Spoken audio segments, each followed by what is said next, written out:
했잖아요. 그죠? 우리 서로를 좀 바라봅시다. 좀 쑥스럽지만 저도 잘 못하거든요, 이런 거. 근데 좀 서로를 바라보면서 이렇게 또 손도 좀 뻗어보고, 재용아, 핸드폰으로 손을 뻗지 말고 우리 옆에 친구를 향해서 인사했어 진짜? 인사 좀 길게 하고. 재용이가 중학교 1학년인데 참 말을 잘 들어요. 네.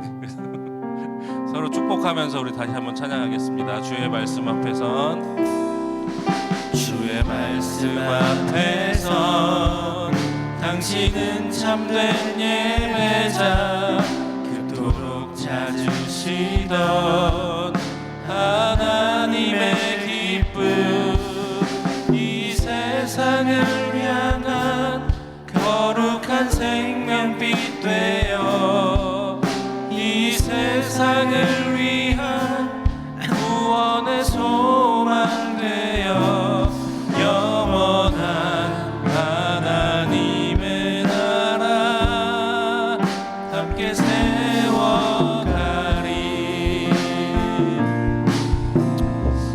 한 번 더 찬양할 텐데 우리 저기 고3이라고 이제 말을 안 듣네요. 저쪽 맨 뒤에 저기 두 형제가 말을 참 안 듣네. 이제 청년부 올라간다고 말을 안 듣는 것 같은데, 또 밑에 여기 앞에 동생 있잖아.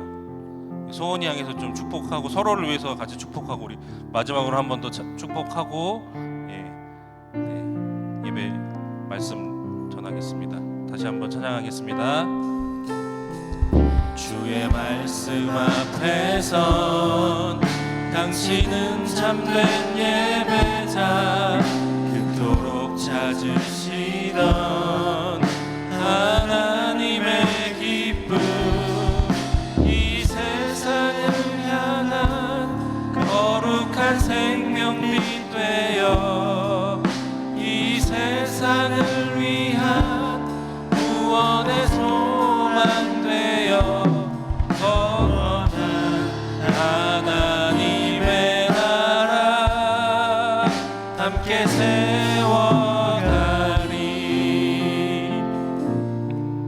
네, 기도하겠습니다. 하나님 아버지, 감사합니다. 거룩한 주일에 우리 중고등부 친구들 발걸음을 우리 예배로 인도하여 주시고, 예배를 통해 주님을 만나기를 원하는 간절한 마음으로 이 자리에 모이게 하시니 감사합니다. 하나님, 우리 마음의 소원을 아시오니 우리가 예배를 통해 주님을 경험하고 만나고 기뻐하는 예배가 되도록 주님 역사하여 주시옵소서.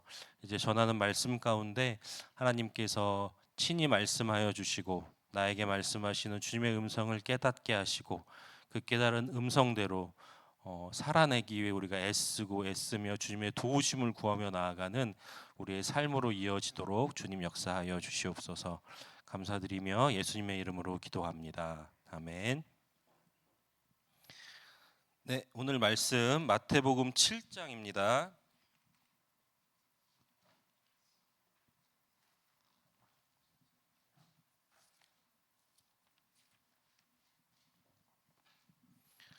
동안이 봉독을 시켜야 되는데 참 힘드네요. 봉독 한 번 하니 참 어렵네.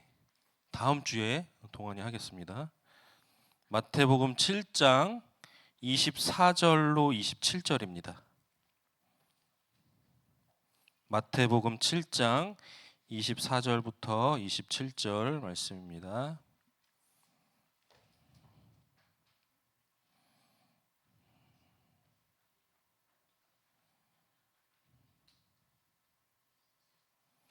마태복음 7장 24절부터 27절입니다.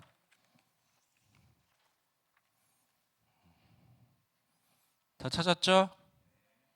네, 우리 한 목소리로 다 같이 읽겠습니다.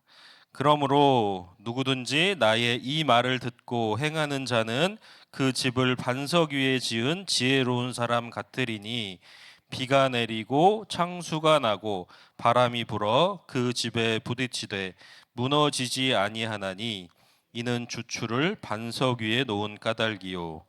나의 이 말을 듣고 행하지 아니하는 자는 그 집을 모래 위에 지은 어리석은 사람 같으리니, 비가 내리고 창수가 나고 바람이 불어 그 집에 부딪힘에 무너져 그 무너짐이 심하니라. 아멘. 예수님의 말씀입니다. 최근에 우리 그 개신교인을 대상으로 한 1,000명 정도를 대상으로 설문조사를 했대요. 이제 코로나가 끝난 이후에도 예전처럼 교회를 잘 나가고 있는가라고 물었을 때 예배에 잘 출석하고 있다는 응답이 1,000명 중에 이제 73% 정도 응답이 왔고, 앞으로는 그냥 온라인 예배로만 신앙생활을 하겠다, 이런 응답이 17% 정도 나왔고요. 이제 나는 앞으로는 교회를 나가지 않겠다라는 응답도 한 6.5% 정도 나왔다고 합니다. 그러니까 코로나로 인해서 이제 그 예배에 출석하지 않는 비율로 봤을 때 한 23% 이상을 한국 교회가 잃어버린 셈이 된 거예요. 이 코로나를 겪으면서 한국 교회가 많이 흔들리고 있습니다. 특히 여러분 같은 젊은 세대들, 청년 세대들, 청소년 세대들이 교회를 떠나는 그런 일들이 많이 일어나고 있는데, 여러분도 한번, 지금 여러분은 이렇게 예배에 나와서 예배 드리고 있지만 여러분은 어떤지 한번 점검을 해봤으면 좋겠어요. 코로나 이전에도 교회에 나왔던, 신앙생활을 했던 친구들은 코로나 이전의 나의 모습과 코로나 이후에 나의 신앙생활의 모습이 어떤지를 스스로 한번 돌아보는 시간을 가졌으면 좋겠습니다.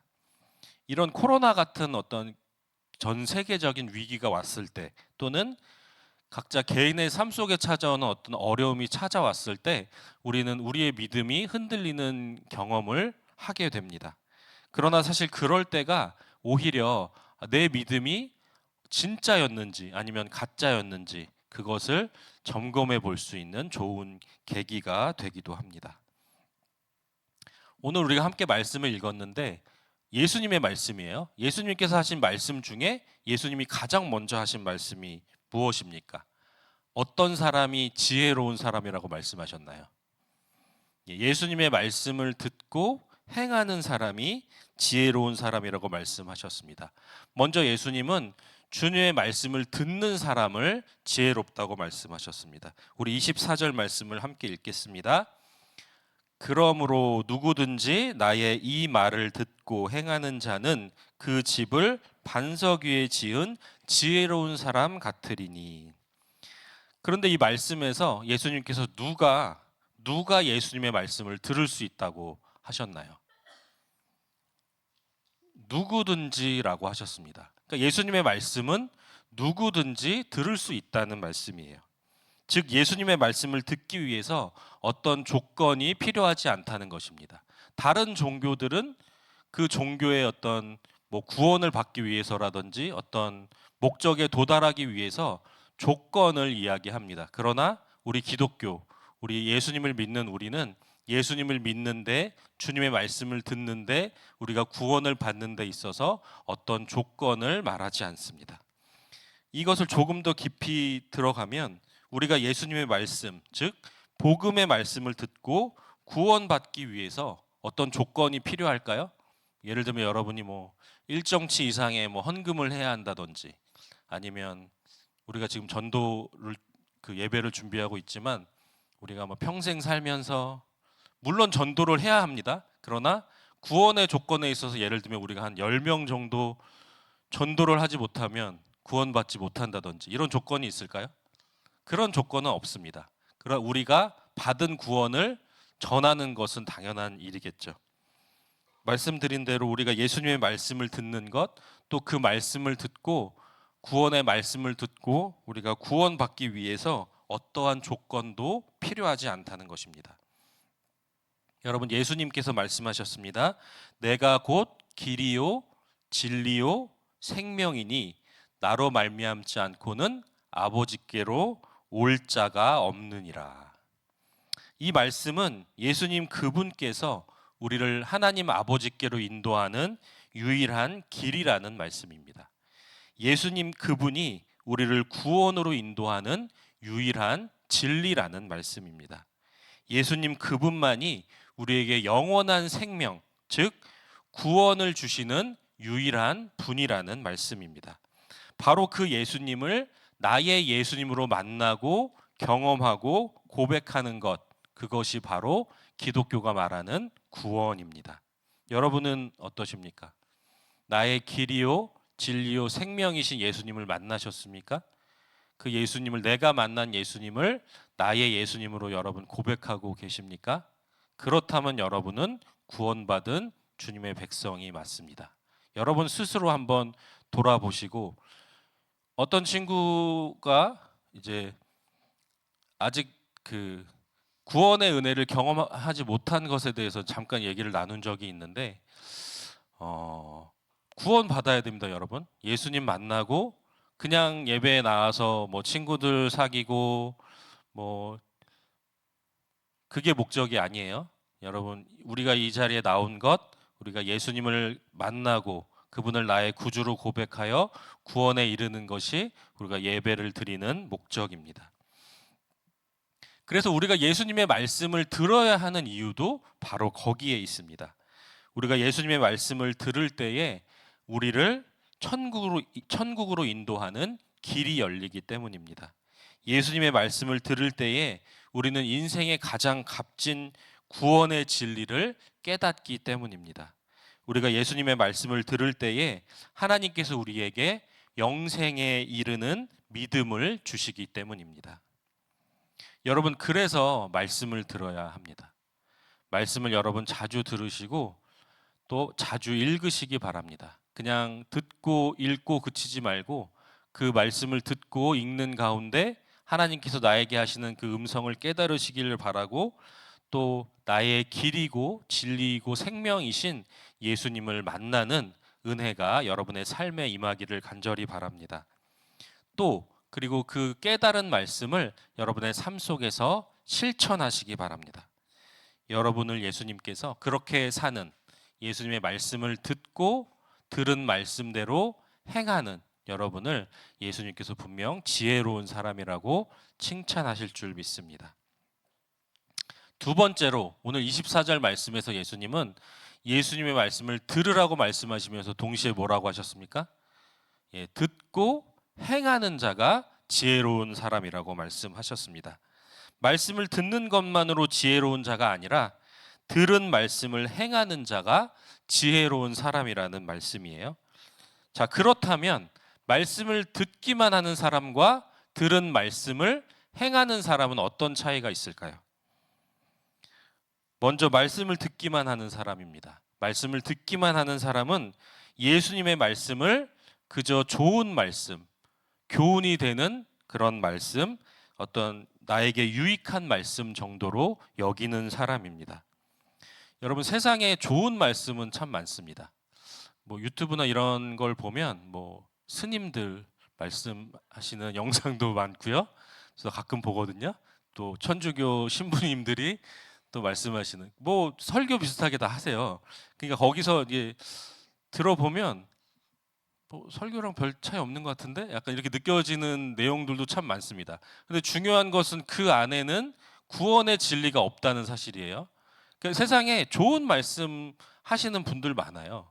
뭐 지식인들도 나와서 가지고 있는 지식으로 좋은 말씀도 나눠주시고, 또 다른 종교의 그런 지도자들도 자기들이 진리라고 생각하는 말씀을 또 널리 전해야 되니까 그렇게 영상을 만들어서 올리기도 하고, 요즘은 사실 그렇게 영상을 접하기도 참 좋은 시대 아닙니까?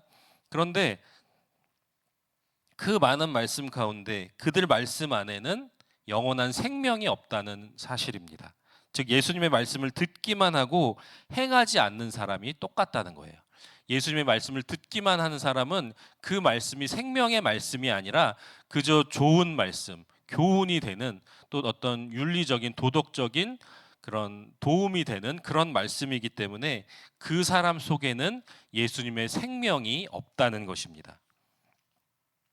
그러면 반대로 예수님의 말씀을 듣고 들은 말씀대로 행하는 사람은 어떤 사람일까요? 주님의 말씀을 나의 생명으로 받아들이는 사람입니다. 여러분, 여러분에게 정말 소중한 어떤 사람이 여러분에게 어떤 것을 부탁했어요. 그러면 여러분 어떻게 하겠습니까? 내가 그 일을 다 들어주지 못할지라도, 다 해내지 못할지라도 어떻게라도 해보려고 노력하지 않을까요? 마찬가지로 여러분이 정말 예수님의 말씀을 내 생명처럼 귀하게 여긴다면 주님의 말씀을 듣기만 하지 않을 겁니다. 들은 말씀을 어떻게든 내가 그 말씀대로 행해 보려고, 그 말씀대로 내가 살아보려고 애쓰고 애쓸 것입니다. 예를 들면 예수님께서 서로 사랑하라라는 말씀을 하셨어요. 여러분이 그 말씀을 들었어요. 그러면 그 말씀대로 내 삶 속에서 정말 이웃을 사랑하고 친구를 사랑하고 옆에 있는 사람을 사랑하려고 애쓰고 애써 볼 것입니다. 물론 쉽지 않습니다. 실패할 때도 많고 또 지키지 못할 때도 많을 거예요. 그렇게 내가 실패하는 나, 그 말씀 앞에 넘어지는 나, 또 그 말씀대로 살아내지 못하고 있는 나를 발견하게 될 것입니다. 그러나 그러는 가운데 우리가 내가 이런 사람이구나. 내가 말씀 앞에 이렇게 넘어지는 사람이구나. 내가 이 말씀을 지키려고 애써봤지만 실패하는 사람이구나. 그런 나를 발견하게 될 것입니다. 그랬을 때 우리가 어떻게 하겠습니까? 주님 앞에 기도하는 거예요. 주님, 내가 말씀대로 살아보려고 애써봤는데 참 내가 그러지 못하는 나를 발견하게 되었습니다. 주님, 나를 도와주십시오라고 기도하며 주님을 붙잡게 되는 것입니다. 그렇게 하나하나 우리가 예수님의 도우심으로 말씀대로 살아가는 삶으로 만들어져 가는 것입니다. 오늘 똑같이 여러분이 말씀을 들었습니다. 말씀을 듣고 행하는 자가 지혜로운 사람이라는 예수님의 말씀을 여러분 모두가 들었습니다. 좋은 말씀 감사합니다. 이렇게 끝하는 친구들도 있을 것이고, 그러나 한번 기도해 보는 친구들도 있기를 바랍니다. 예수님, 오늘 목사님께서 예수님의 말씀을 듣고 행하는 자가 지혜로운 사람이라고 말씀하셨는데, 제가 내 삶 속에서 이제부터 주님의 말씀을 듣게 해 주십시오. 그리고 그 들은 말씀대로 한번 살아보려고 애쓰고 애쓰는 내가 되도록 주님 도와주십시오. 이렇게 기도하는 여러분들이 많이 있었으면 좋겠습니다. 바라기는 여러분 모두가 그러한 소망을 가지고 기도하는 친구들이 되기를 바랍니다. 그래서 말씀을 지켜내려고, 말씀대로 살아내려고 애쓰고 애쓰는 가운데 주님께 기도하고 주님의 도우심으로 여러분이 주님이 나를 도와주셨더니 내가 말씀대로 살 수 있구나라는 것을 경험하는 여러분이 되어서 그냥 머리로만 알고 그냥 나는 10년, 20년 교회 생활 했는데 그런 걸 여러분이 자랑하는 것이 아니라 진짜로 내가 말씀대로 살려고 애쓰는 가운데 주님께 도우심을 구했더니 주님이 나를 도와주시네. 내가 이렇게 기도했더니 주님이 내 기도에 응답하셔서 내 삶을 이렇게 이끌어 가시네. 이런 것을 여러분이 실제적으로 경험하는 여러분의 신앙이 살아있는 신앙이 됐으면 좋겠습니다. 그 경험들이 쌓여서 여러분의 믿음이 견고해지는 것이고, 그 경험들이 쌓여서 여러분의 믿음이 정말 반석 위에 세워진 집처럼 든든하게 세워지기를 간절히 바랍니다. 기도하겠습니다.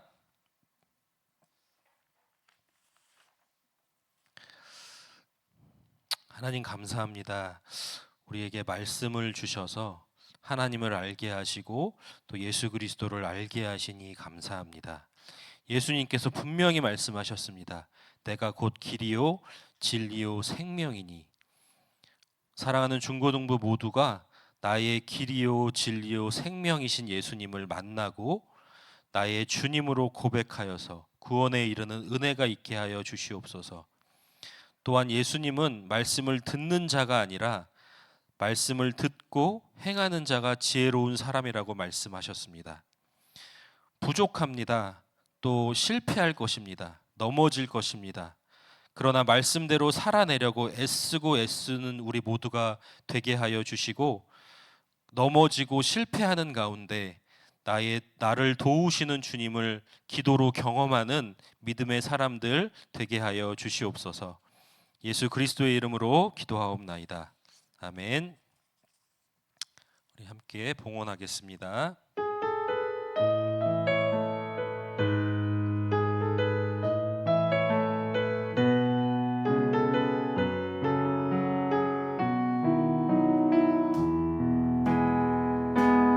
하나님이 원하시는 예배는